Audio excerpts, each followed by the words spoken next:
మూల, పూర్వాషాఢ, ఉత్తరాషాఢ 1వ పాదంతో కూడుకున్నటువంటి ధనుస్సు రాశి వారికి ఈ సంవత్సరం ఆదాయం 14, వ్యయం 11.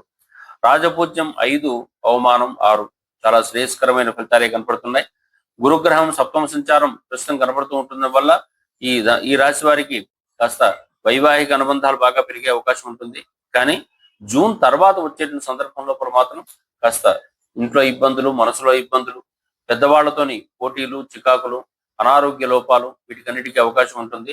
కాబట్టి గురుగ్రహ సంచారం జూన్ తర్వాత నుంచి కొంచెం వరకు జాగ్రత్తలు తీసుకుంటూ ఉండాలి.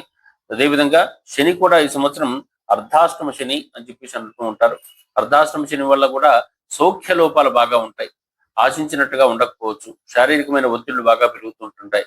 కాబట్టి శనిగ్రహ దోష నివారణ అన్నప్పుడల్లా తప్పనిసరిగా యోగా ప్రాణాయామాదులు, తప్పనిసరిగా శరీరాన్ని శుద్ధి చేసుకుంటూ ఉండటం, 2 పూట్ల స్నానం, 1 గంట యోగా ప్రాణాయామం, మనసులో నిరంతరం జపం, చేతి నిండా దానం, ఈ 4 పనులు ఎవరు చేస్తే వాళ్ళకి అన్ని గొడవలు తగ్గుతూ ఉంటాయి.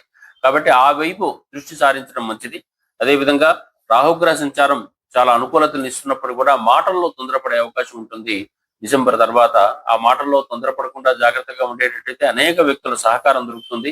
కేతుగ్రహ సంచారం వల్ల కూడా డిసెంబర్ వరకు చాలా మంచి సమయం ఉన్నప్పటికీ కూడా డిసెంబర్ తర్వాత వారికి ఇబ్బంది ఏర్పడుతూ ఉంటుంది. ఈ సంవత్సరం ధనుసు రాశి వారికి మంచి చెడు సమానంగా కనపడుతున్నప్పటికీ కూడా అన్ని గ్రహాలకు సంబంధించింది కొద్దో గొప్ప చెడు కనపడుతూ ఉంది. కాబట్టి ఉపాసనా బలం బాగా పెంచుకోవాలి. శారీరక శుద్ధిని బాగా పెంచుకుంటూ ఉండాలి. అనేక కార్యక్రమాలు, దైవ ధార్మిక కార్యక్రమాల్లో పాల్గొంటూ ఉండాలి. సత్కార్యాలకు ధనం వెచ్చిస్తూ ఉండేటట్టయితే వీరికి మేలు కలుగుతూ ఉంటుంది.